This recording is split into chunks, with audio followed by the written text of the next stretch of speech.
इच्छा, आशा, अपेक्षा, आकांक्षा, यही सब मानव समाज के चालक होते नहीं। यदि कोई आपसे पूछे कि आप कौन, तो आपका उत्तर क्या होगा? विचार कीजिए।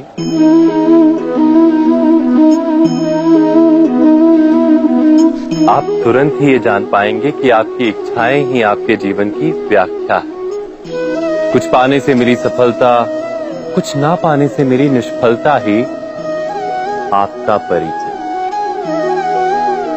अधिकतर लोग ऐसे जीते हैं कि स्वयं भीतर से मरते रहते हैं, किंतु अपनी इच्छाओं को नहीं मार पाते। इच्छाएं उन्हें दौड़ाती हैं जिस प्रकार मृग तृष्णा मृग को दौड़ाती। परंतु इन्हीं इच्छाओं के गर्भ में ही ज्ञान का प्रकाश भी। कैसे?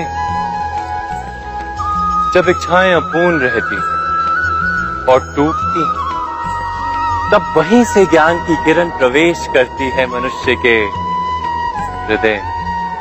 ना, ये कथा नहीं है केवल इच्छाओं के संघर्ष की, नहीं है केवल महत्वाकांक्षाओं से जन्म लेने वाले भयावह रक्तपात। ये कथा है इच्छाओं के गर्भ से उदित होते हुए ज्ञान की। मैं वासुदेव कृष्ण आप सभी को निमंत्रण देता हूं इस यात्रा पे चलने का, जो जीवन का मर्म सिखाएगी, मनुष्य का धर्म सिखाएगी, कीचड़ से उठकर कमल बनने का कर्म सिखाएगी। और इस यात्रा का नाम है महाभारत।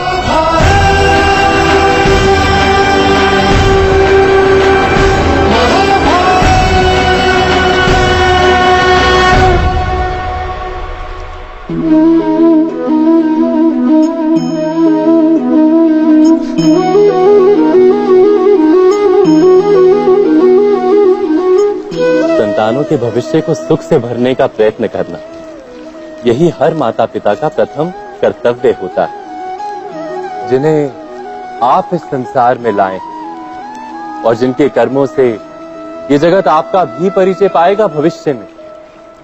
उनके भविष्य के सुख की योजना करने से अधिक महत्व और हो भी क्या सकता है। किंतु सुख और सुरक्षा, क्या ये मनुष्य के कर्मों से प्राप्त नहीं होते?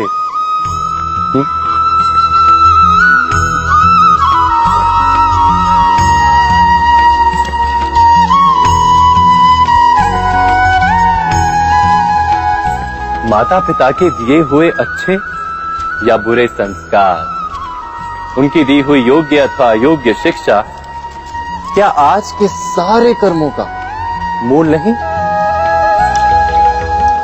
संस्कार और शिक्षा से बनता है मनुष्य का चरित्र, अर्थात माता पिता अपनी संतानों का जैसा चरित्र बनाते हैं, ऐसा ही बनता है उनका भविष्य।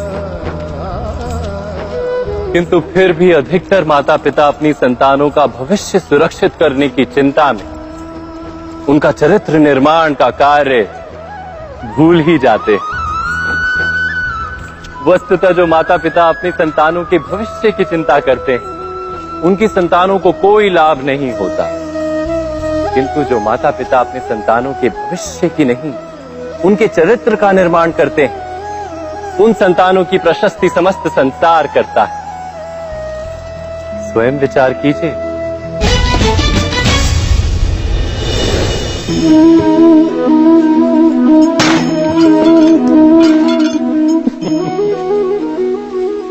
कभी कभी कोई घटना मनुष्य के जीवन की सारी योजनाओं को तोड़ देती और मनुष्य उस आघात को अपने जीवन का केंद्र मान लेता। पर क्या भविष्य मनुष्य की योजनाओं के आधार पर निर्मित होते हैं? नहीं। जिस प्रकार किसी ऊंचे पर्वत पर सर्वप्रथम चढ़ने वाला उस पर्वत की तलाई में बैठकर जो योजना बनाता है, क्या वही योजना उसे उस पर्वत की चोटी तक पहुंचाती है? नहीं, वास्तव में वो जैसे जैसे ऊपर चढ़ता है वैसे वैसे उसे नई नई चुनौतियां, नई नई विडंबनाएं, नए नए अवरोध मिलते हैं। प्रत्येक पद पर वो अपने अगले पद का निर्णय करता है। प्रत्येक पद पर उसे अपनी योजनाओं को बदलना पड़ता है। कहीं पुरानी योजना उसे खाई में ना ढकेल दे। वो पर्वत को अपने योग्य नहीं बना पाता, केवल स्वयं को पर्वत के योग्य बना सकता है। क्या जीवन के साथ भी ऐसा ही नहीं? जब मनुष्य जीवन में किसी एक चुनौती को, एक अवरोध को अपने जीवन का केंद्र मान लेता है, अपने जीवन की गति को ही रोक देता है, तो वो अपने जीवन में सफल नहीं बन पाता और ना ही सुख और शांति प्राप्त कर पाता।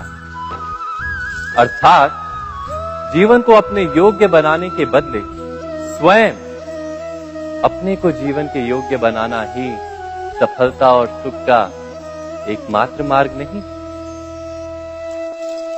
स्वयं विचार कीजिए। मनुष्य के हृदय में भय का साम्राज्य रहता है सदा। कभी संपत्ति के नाश का भय, कभी अपमान का भय, कभी अपनों से छूट जाने का भय। इसीलिए भय का होना सबको स्वाभाविक ही लगता है। क्या कभी विचार किया है, जो स्थिति अथवा वस्तु भय को जन्म देती है, क्या वहीं से वास्तव में दुख आता है? नहीं, ऐसा तो कोई नियम नहीं। और सबका अनुभव तो ये बताता है कि भय धारण करने से भविष्य के दुख का निवारण नहीं होता। भय केवल आने वाले दुख की कल्पना मात्र ही है। वास्तविकता से इसका कोई संबंध नहीं है।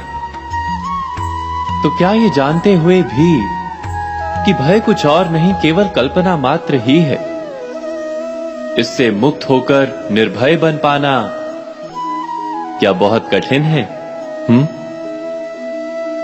अवश्य विचार।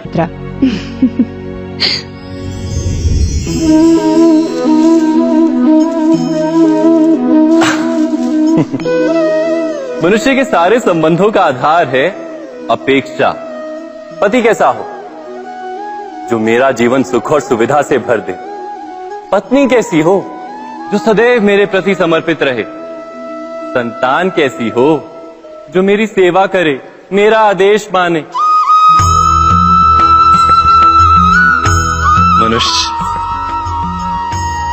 मनुष्य उसी को प्रेम भी कर पाता है जो उसकी अपेक्षा पूर्ण करता है। और अपेक्षा की तो नियति है भंग होना।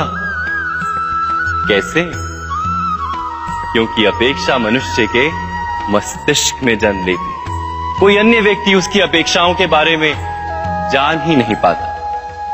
पूर्ण करने की प्रामाणिक इच्छा हो तब भी कोई मनुष्य किसी की अपेक्षाओं को पूर्ण नहीं कर पाता। और वहां से जन्म लेता है संघर्ष। सारे संबंध संघर्ष में परिवर्तित हो जाते।